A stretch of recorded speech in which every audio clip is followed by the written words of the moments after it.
자, 우리 옆에 있는 성도님들 인사하겠습니다. 예수님 안에 행복이 있습니다. 예수님 안에 기쁨이 있습니다. 기쁘신가 좀 확인해 보세요. 날씨가 지난주에 풀려가지고 설교를 하는데 3분의 1이 다 눈이 감기신 거예요. 오늘은 히터를 끄라 그랬거든요. 좀 끄셔도 될 것 같아요. 이게 생각보다 소리가 좀 납니다. 옆에 그 히터 좀 꺼주시죠. 네. 네, 장로님이 꺼주세요. 지난주에는 설교를 하려고 그러는데 앞에서부터 이렇게 다 잠겨있는 거예요, 분위기가. 네. 그러니까 설교도 하다가 잠기더라고요, 저도. 오늘은 조금 더 좀 밝고, 네, 이렇게 좀 경쾌한 분위기인데요. 여러분, 이 사순절은 이 부활주일 앞에 주일을 빼고 나머지 40일 동안 예수님의 고난을 생각하면서 기독교인들이 지키는 절기입니다. 원래 이제 이 기간에는 우리가 금식을 많이 했었는데 요즘은 이제 금식보다는 구제와 경건 생활을 주로 합니다. 그래서 남들을 이 기간에 더 사랑할 수 있도록 우리가 많은 섬김을 또 하시고, 그리고 경건 훈련, 특별히 성경 읽고 또 기도하는 것들도 많이 쌓으셔서 은혜와 또 축복의 시간들을 보내시기를 간절히 소망합니다. 예수님을 생각하는 마음으로 사순절에 대한 말씀들을 해나갑니다. 오늘 이제 산상수훈에 있는 말씀 중에서 특별히 하늘의 것을 생각하라 라는 말씀을 주신 이 예수님의 뜻을 우리가 한번 생각하려고 합니다. 한 마을에 마을버스가 있었어요. 이 마을버스라는 건 아시는 것처럼 크지 않죠. 그래서 이제 마을 곳곳을 갖다 굽이굽이 돌아가지고 운행하도록 되어져 있습니다. 이제 운전기사분이 승객을 태우고 가는데 그만 브레이크가 고장이 나고 말았어요. 그러니 이 차가 이 마을 버스 다니는 데는 대부분 굴곡이 심하고 경사가 지고 그러거든요. 근데 내리막길에서 브레이크가 고장이 났습니다. 뭐 사활을 걸고 이 차를 잘 운전해야겠죠. 그리고 언덕배기가 있는 데까지 도착을 해야만 자연스럽게 차가 멈출 수 있는 그런 상황입니다. 근데 구비가 한 5구비 정도 되는데 이 차 안에는 승객들이 가득 찬 거예요. 뭐 다들 긴장하고 뻘뻘 땀을 흘리고, 이 운전사가요 어떻게든 간에 이 차를 잘 몰아가지고 사고가 나지 않도록, 그래도 이제 이게 차선이라는 게 서로 아시는 것처럼 서로가 오고 가는 차선이 따로 있기 때문에 운전만 잘 하면 브레이크가 고장 나도 이 방향만 잘 잡으면 괜찮다 생각하고 운전을 했습니다. 그리고 이제 마지막 구비를 지나가지고 조금만 더 가면 이제 오르막이 나오기 때문에 이게 가속도가 붙었으니까 올라가다가 멈출 수 있게 그렇게 생각을 하고 기사가 이 핸들을 잡고 열심히 운전을 했어요. 자, 마을 버스다 보니까 마을에 진입을 했습니다. 근데 이게 어디든 간에 동네에는 애들이 도로에 와서 놀잖아요. 그러니까 마을에는 도로라는 것하고 이게 놀이터하고 구별이 안 돼요. 이 아이들이 모여가지고 거기에서 놀이를 하고 있었는데 몇몇 아이들이 함께 이렇게 이제 모여갖고 노는데 버스가 오고 막 클락션을 울린 거예요. 그랬더니 다들 깜짝 놀래갖고 이 아이들이 피했습니다. 부모들도 그 주변에 있다가 사람들도 놀라가지고 이 아이들을 이렇게 잡아갖고 피하게 해줬어요. 근데 유독 한 아이가 미처 피하지를 못했어요. 그리고 그 자리에서 그냥 놀고 있는 거예요.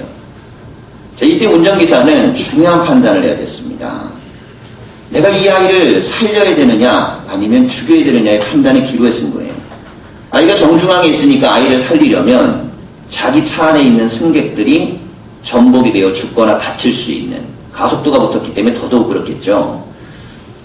또 이 승객들을 살리려면 아이를 죽여야 되는 상황이 된 겁니다. 그럼 자기는 어쨌든 간에 살인자가 되게 돼 있어요.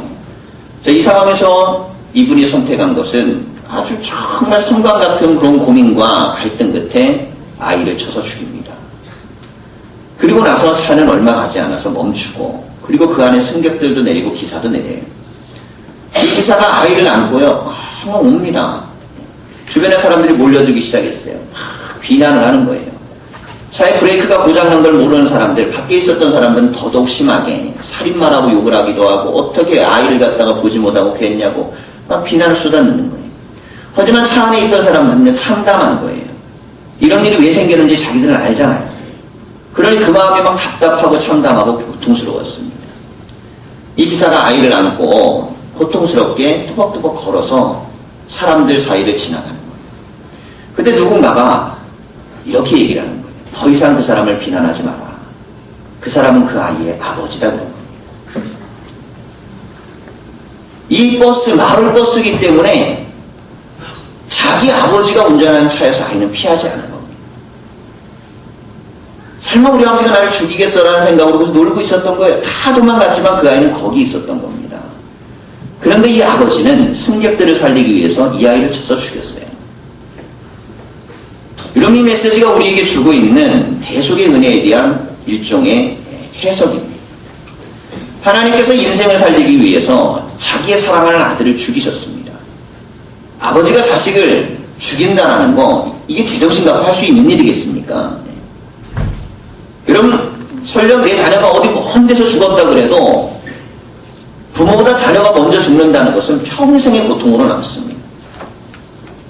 이게 지울 수 없는 아픔과 상처로 남는 게 인생인데, 내가 내 자식을 죽여야 된다는 것은 더더욱 그랬겠죠.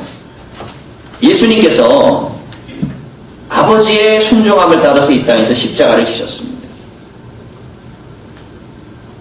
예수님도 위대한 선택을 하셨지만 그걸 지켜봐야 되는 아버지 하나님의 마음. 이 마음은 이루 인생이 헤아리거나 생각할 수 있는 범위가 아닙니다. 여러분, 우리는 그렇게 사랑을 받았고, 그렇게 은혜를 받고, 그렇게 구원받아, 그래서 오늘 이 자리에 이렇게 예배드리는 자들이 됐습니다. 적어도 우리는 그 버스 안에 있는 사람이에요. 버스 밖에 있는 사람들이야 어떤 일이 일어나는지 몰랐겠지만 우리는 예수 그리스도를 통하여 우리에게 하나님의 사랑이 어떻게 확증됐는지 알고 있습니다. 그리고 그걸 믿고 있고 그 믿음 안에 있어요. 그러니 사순절의 절기 동안 우리가 이 하나님의 사랑을 깨달아 안다라는 것, 이건 아주 중요한 우리의 영적인 의미입니다. 성경이 위대한 이유는 하나님 자신보다도 귀하게 여기는 아들, 독생자를 어떻게 보면 형편없고 부족하고 그리고 어떻게 보면 버림받아도 마땅하고 심판받아도 마땅한 나를 구원하기 위하여 주신 이야기 때문에 성경은 위대한 겁니다. 하나님의 말씀이 우리 가운데 이 절기 동안 하나님의 사랑도 더 깊이 느끼고 은혜도 또 체험할 수 있는 그런 시간이 되기를 간절히 소망합니다. 여러분, 우리가 자녀를 키우게 되면 이 관계라는 걸 믿죠. 엄마, 아빠와 아이가 관계를 맺고 그렇게 이제 살아갑니다.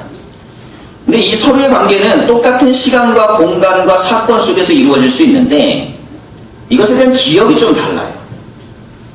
우리가 기억이라는 건 동일한 시간과 장소가 일치하면 대부분 기억이라는 것이 좀 일치합니다.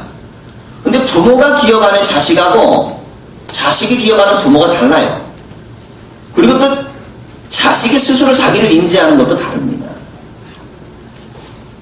엄마들은 아이를 어려서부터 키우기 때문에 가장 가까이 근접거려서 봅니다. 또 아빠가 이제 출근하고 나가고 어디 가도 그래도 항상 붙어 있잖아요.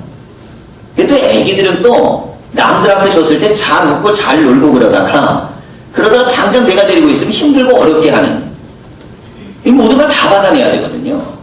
그 다 일거수일투족을 민감하게 반응하기 때문에 기억이 확고합니다. 이 아이가 언제 옹알이를 하고 언제 뒤집기를 하고 언제 신발을 신고 밖으로 나가고 어떤 신발을 좋아했고 어떤 옷을 입기를 좋아했는지 다 기억합니다. 부모들은 웬만하면 다 기억합니다. 그래서 부모의 기억은 파노라마처럼 되어져 있어요. 연속입니다. 연속으로 되어 있어요. 태어날 때 기억, 1살 때 기억, 3살 때 기억, 10살 때 기억 쫙 이어지게 되어 있어요. 근데 자녀들의 기억은 부모에 대한 기억이 이어지지 않습니다.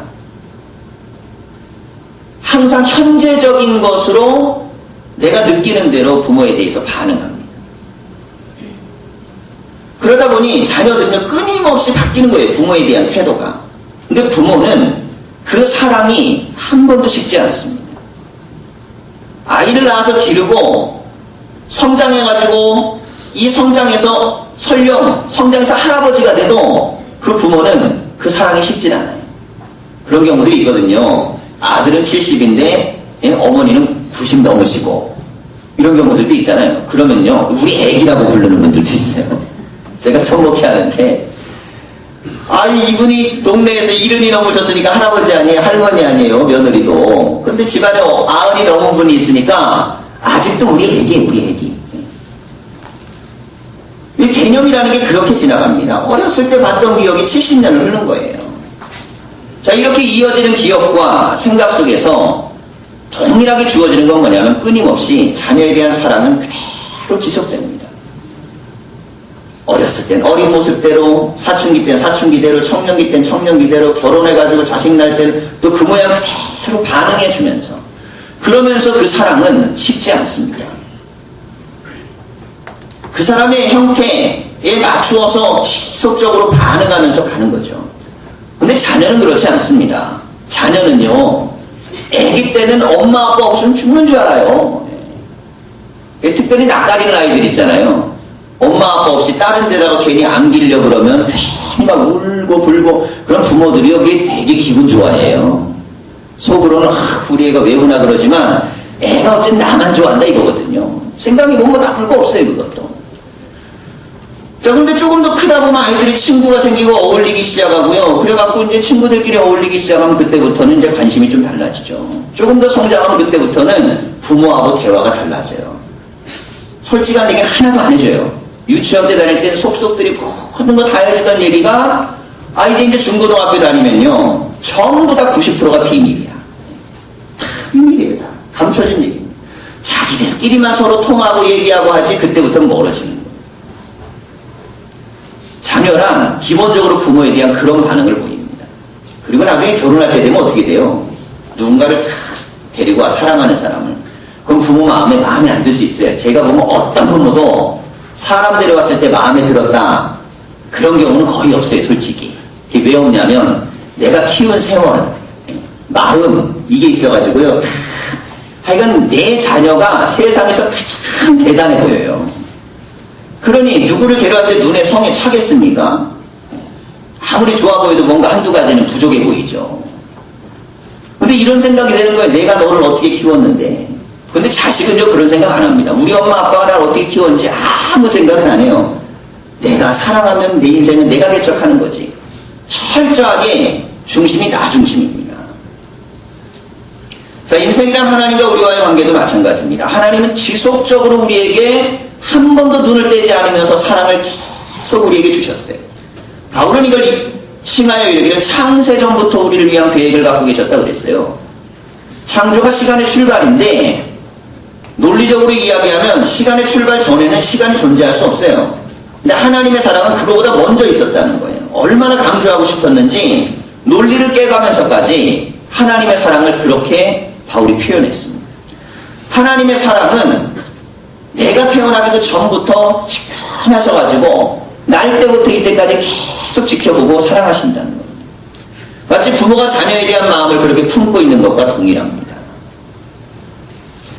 자녀는 부모에 대한 반응, 내가 더 좋아하는 것들을 향해서 얼마든지 부모에 대한 사랑이, 애정이 식을 수 있습니다.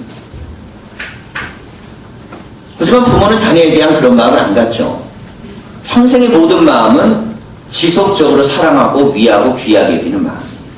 물론 이럴 수 있습니다. 나는 우리 엄마 아빠한테 큰 사랑을 받지 못했어. 이러면 살면서 엄마 아빠에게 사랑을 받지 못했다라고 느낄 수도 있어요. 하지만 정작 그 아버지 어머니한테 물어보면요, 그래도 마음으로 깊이 사랑했다고 얘기합니다. 방식이 전달이 잘 안 되고 그것들이 서로 안 맞을 수도 있고 서로가 뭔가 가까이 하기에는 그게 이해되지 않는 게 있을 줄 모르지만 마음만큼은 분명하게 그렇게 사랑하는 거예요. 이게 하나님의 사랑입니다.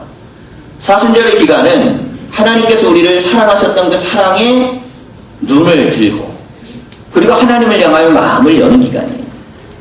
예수님께서 오늘 제자들에게 말씀을 하는 겁니다. 너희들은 보물을 갖다가 땅에다 쌓지 말고 하늘에 쌓아라 그랬어요.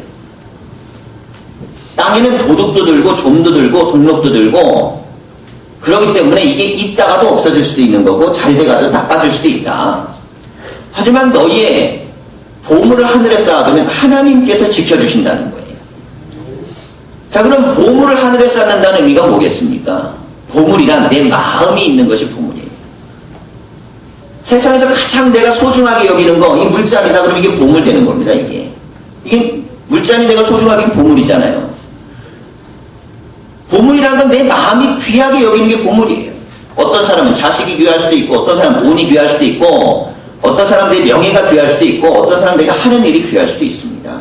사람마다 틀리겠지만 다들 뭔가 막 간절히 좋아하는 것들이 있어요. 근데 예수님께서는 마음이 하나님에게 가 있어야 된다. 여러분, 우리의 마음이 하나님을 사랑하는 마음이 풍성하길 축원합니다. 하나님을 사랑하는 마음, 하나님께 감사하는 마음, 그리고 하나님과 깊은 교제를 갖고 싶은 마음, 이 마음이 지속적으로 유지돼요. 부모는 그렇습니다. 부모는 자녀가 했던 말을 기억해요. 어렸을 때 했던 말.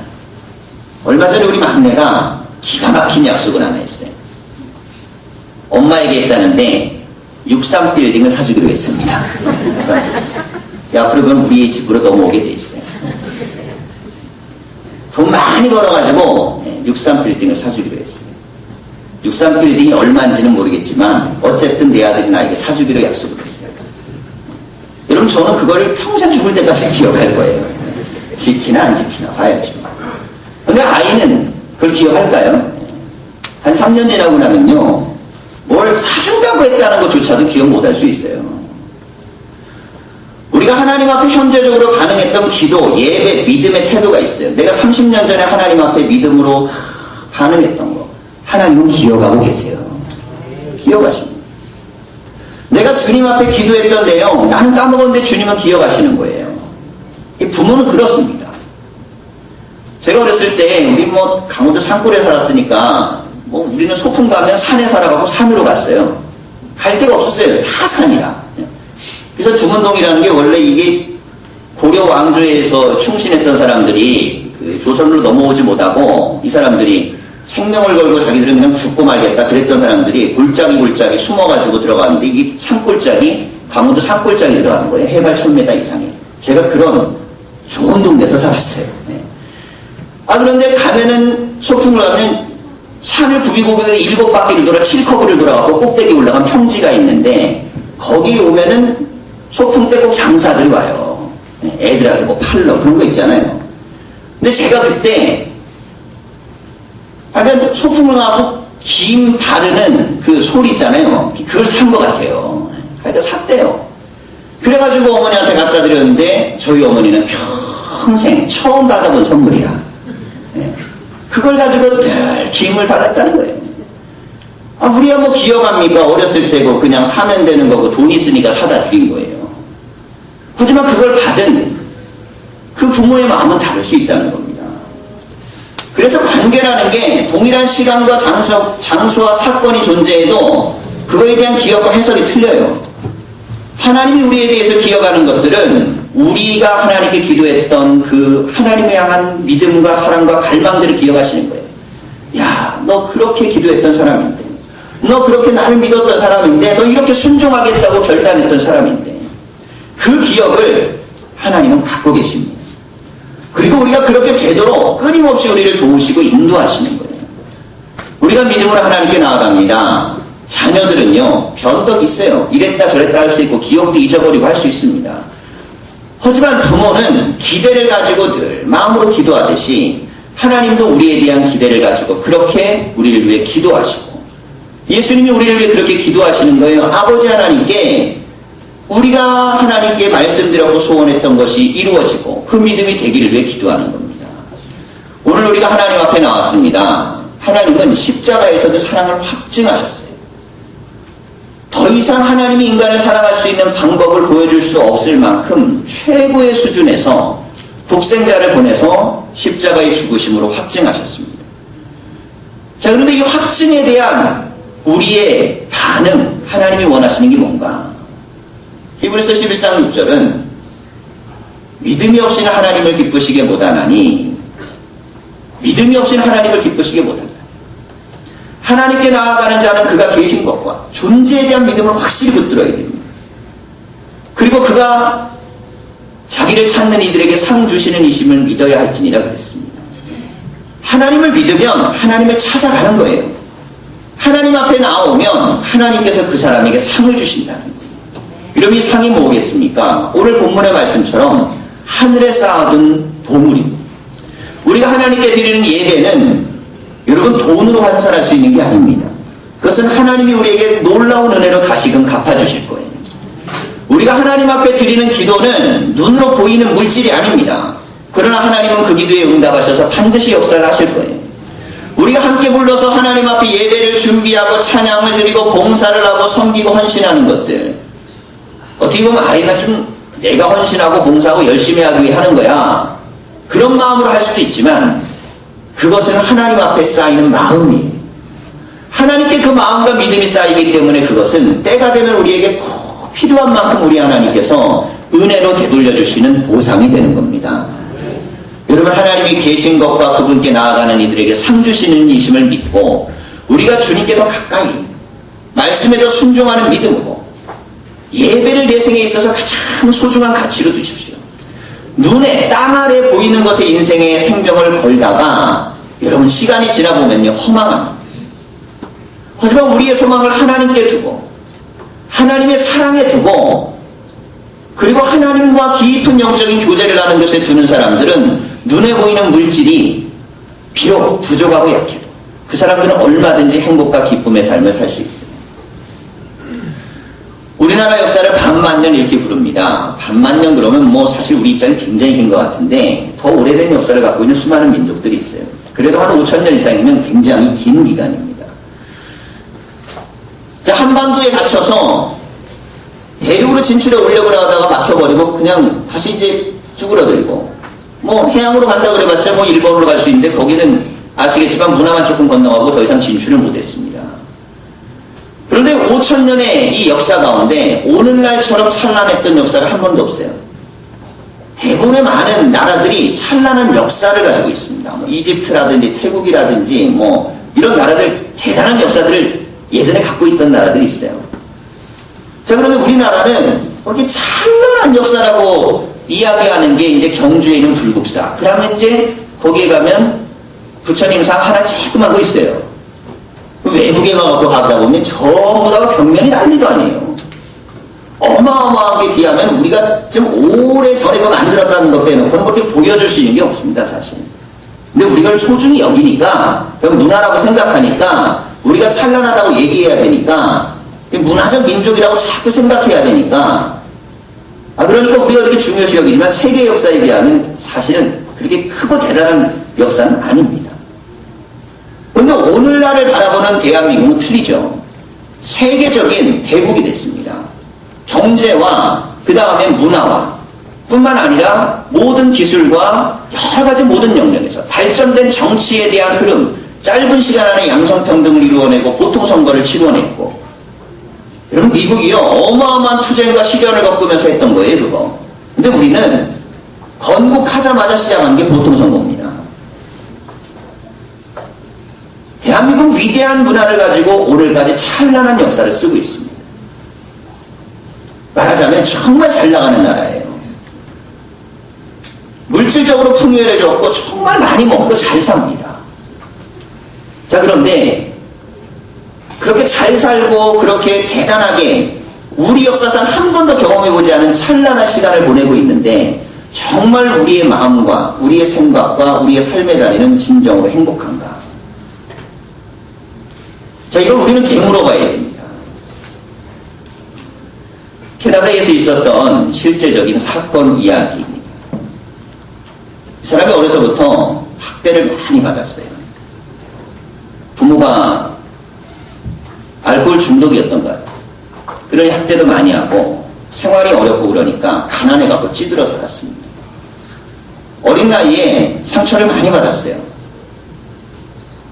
어렸을 때 받은 상처는 어떻게 해? 이게 뭐 자기가 해결할 방법 있잖아요. 나이가 어리니까. 대부분들은 어른들이 공격적으로 짓누르는 이것 속에서 시간만 기다리면서 살아내는 거예요. 독한 마음을 품었습니다. 내가 이 지긋지긋한 가난을 벗어나겠다. 내가 우리 아버지 같은 인생을 살지 않겠다.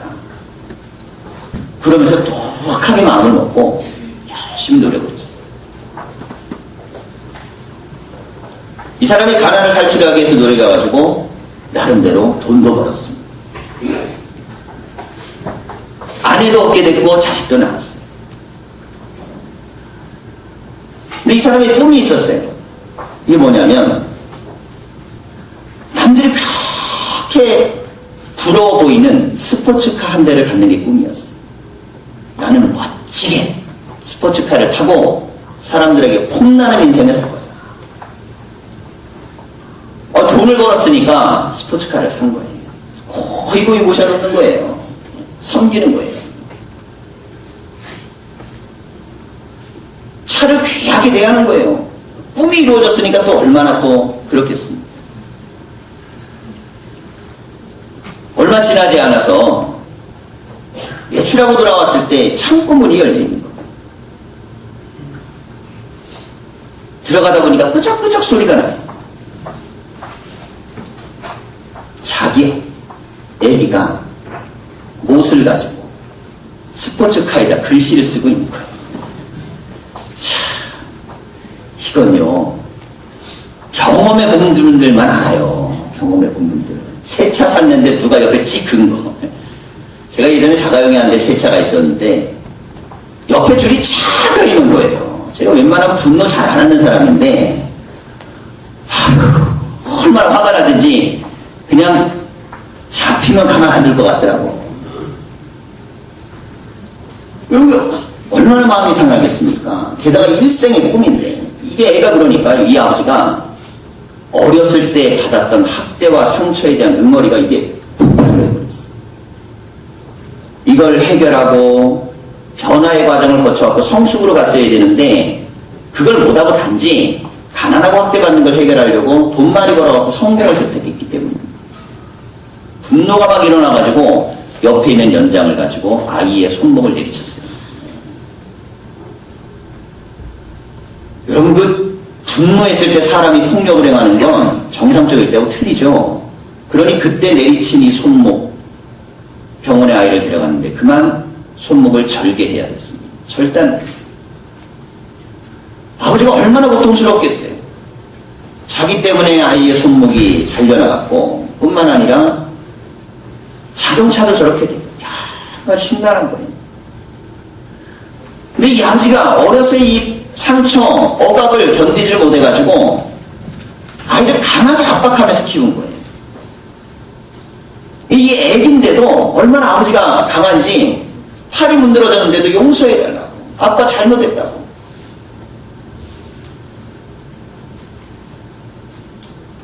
그러니 이 아이는요, 자기가 아픈 것보다 아버지가 분노하는 걸 더 무서워해요. 병원에 입원을 시키고 집으로 돌아왔습니다. 여러 가지 생각을 갖고 왔겠죠. 차고의 문을 열고 자동차 앞으로 가봤어요. 그리고 나서 이 아버지는 자기 집에 있는 권총을 갖고 나와서 자살해 죽습니다. 그 차에 이렇게 써 있었어요. 아빠, 사랑해.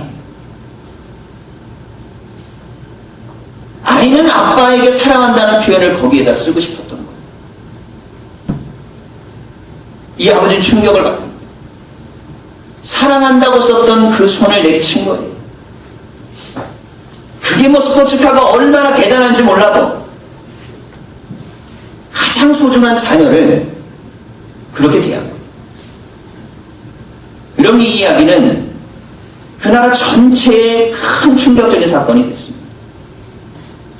그런데 실상 우리의 인생이라는 게 알고 보면 이와 같은 수많은 일들이 벌어집니다. 예수님께서 말씀을 하시는 거예요. 하나님과 재물은 절대 겸해 섬길 수 없다. 하나님하고 재물은 겸해서 섬기는 게 아닙니다. 우리는 하나님만 섬겨야 돼요. 하나님만 섬기고 재물은 하나님이 원하시는 거룩한 뜻을 위해 이루기 위해서만 쓰여야 됩니다. 물질의 이중성이 있습니다. 양면성이 있어요. 양날의 칼이에요. 우리가 뭐 동기간이든 명절이든 어떤 행사든 모이게 되면 같이 이렇게 좋은 시간 보내고 나면 떠날 때 아이들에게 용돈도 좀 주고 그리고 뭐 선물도 좀 주고 이렇게 서로 정을 나눕니다. 우리 문화가 그런 문화가 있어요. 이런 거 왜 할까요? 왜 애한테 줄까요? 애한테. 그게 다 부모들은요 자기 자식 사랑해주면 좋아하거든요. 그게 관계를 좋게 만드는 방법이에요. 상대방들과 관계를 좋게 만드는 방법 중에 하나가 무엇이냐면 물질을 통해서 서로에 대한 애정을 표현하는 겁니다. 크진 않아도 서로에 대해서 그 마음들이 전달되면서 긍정적인 효과를 발휘하도록 하는 거예요. 자녀가 많이 있는 집, 그런 집은 좀 유리해요. 그런데 이게 물질이 그렇게 좋게 반응하고 쓰일 때도 있지만 거꾸로 반응할 때도 있습니다. 동기간에 가까운 사람들 간에 가장 가까운 관계를 맺고 있는 사람들 간에 이 물질이 거꾸로 작용하기 시작하면 인간관계를 완전히 으스러버려요. 무너뜨려버려요. 결국에는 물질 때문에 모든 게 다 깨져버려요. 그럼 이런 경우가 얼마나 허다합니까? 그런데 모두가 다 피해자라 그래요. 거기서 이익 보는 사람은 없어요. 어른들 그러잖아요. 고스톱 판에서 고스톱 치고 나면 다 잃었다고. 참, 그 누군가 땄을 텐데. 그래요. 뭐라 그러면 개평받는 사람만 땄대. 그런 원리가 있어요. 서로 상처는 다 받고요. 가운데서 조절하고 갈등 그거 하는 사람만, 그 사람만 덕보는 경우가 많습니다. 실제로 서로 관계를 다 깨지고 나빠지고. 그리고 세상의 원리가 다 그렇습니다. 돈이라는 게 부정적으로 기여하면요, 부모 자식 간이든 부모 형제 간이든 부부 간이든 다 깨질 수 있습니다.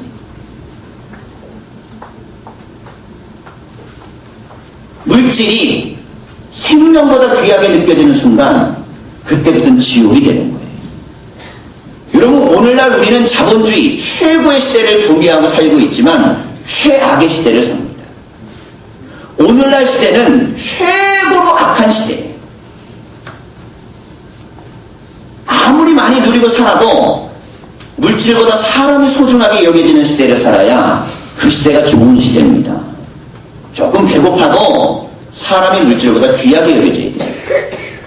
조금 힘들어도 사람이 물질보다 귀하고 소중해야 됩니다. 하지만 이것이 서로의 관계를 깨뜨리고 무너뜨리면, 여러분, 우리가 생각하기에는 상대방이 문제일 것 같지만 사실은 물질에 대한 나의 마음이 문제인 거예요. 그리스도인들은 물질에 대한 개념, 하나님을 섬기고 물질은 다스릴 수 있는 능력이 있어야 돼요. 물론 물질을 분배하고 나누고 서로 조절하는 게 쉬운 거 아닙니다. 굉장히 어려워요. 그럼에도 불구하고 원칙은 분명하게 갖고 있어야 돼요. 물질보다는 사람이 소중하다. 어떤 상황에서 사람을 잃지 않겠다. 어떤 상황 속에서 생명이 귀중하다는 걸 믿어야 돼요. 오늘 예수님이 끝으로 말씀하는 겁니다. 너희들 뭘 먹을까 마실까 입을까 염려하지 말아라. 여러분, 2000년 전에 배고픈 시대였어요. 먹고 살기 힘들고 진짜 못 먹다 죽는 사람들이 질비했는데 예수님께서 그렇게 말씀하시는 겁니다. 굶어 죽을 것 같아도 그런 거 갖고 염려하지 말라는 거예요. 하나님께서 도우심과 인도하심을 바라고 살고 믿음을 하나님께 드리면 하나님께서 우리를 먹이시고 입히신다는 겁니다. 그러면서 주신 말씀이 의복보다 몸이 더 소중하다. 그럼 물질보다 존재 자체가 소중한 겁니다. 여러분, 내가 내 자녀를 가르쳐요. 막 혼내면서 가르칩니다. 너 이거 잘해야 돼, 잘해야 돼, 잘해야 돼. 왜 잘해야 됩니까, 그 아이가?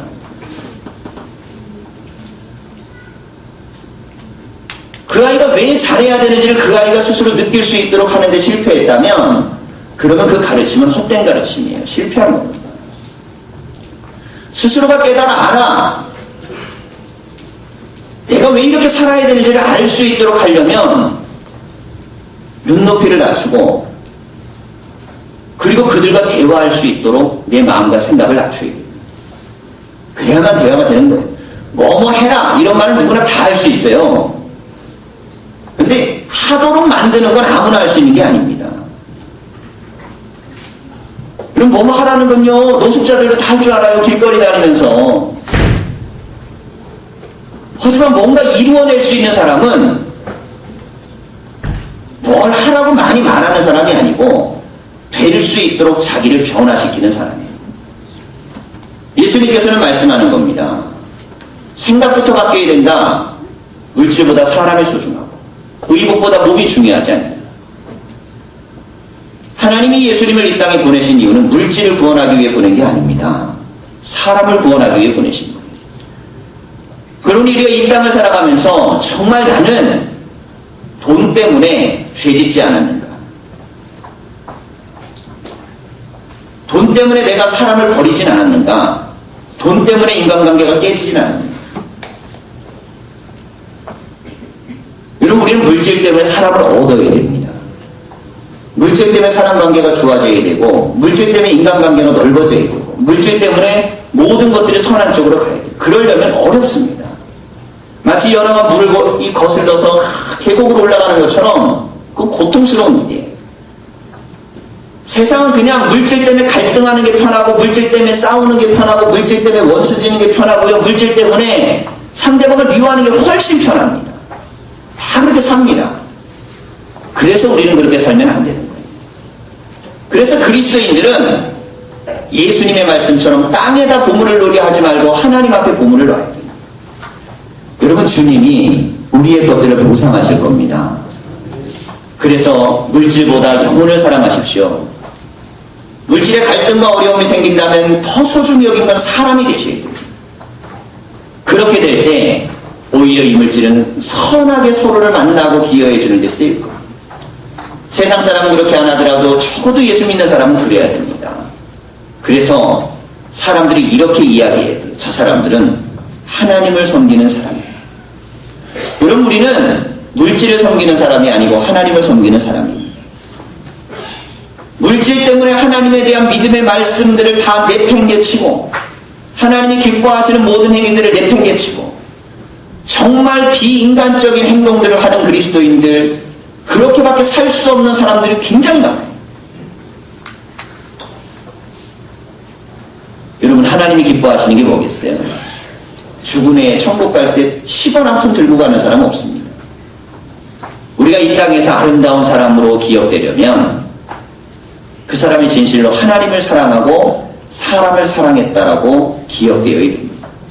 그 사람은 돈밖에 몰랐어. 그 사람은 자기 이익밖에 몰랐어. 그 사람은 탐욕적이었어. 여러분, 그리스도인들이 들어야 될 별칭은 아닙니다. 그 사람은 진실로 나누는 사람이었고, 희생하는 사람이었고, 자기 것들을 나누어서 세상에 돌릴 줄 아는 사람이었고, 그렇게 실천했기 때문에 그 사람은 하나님의 아들이었어. 여러분, 이런 평가를 받아야 하나님도 영광을 받으시고 그리스도의 십자가도 이 땅에서 의미 있는 십자가와 희생이 되는 거예요. 우리가 이 사순절의 기간은 예수님의 사랑의 의미를 새기는 기간입니다. 하늘의 보화를 쌓으시고 하나님에게 마음을 주시고 사람을 사랑하는 마음을 절대 포기하지 않는 믿음으로 붙드셔서 하나님의 그 사랑이 우리 가운데 다 일어나시기를 간절히 축원합니다. 기도하겠습니다.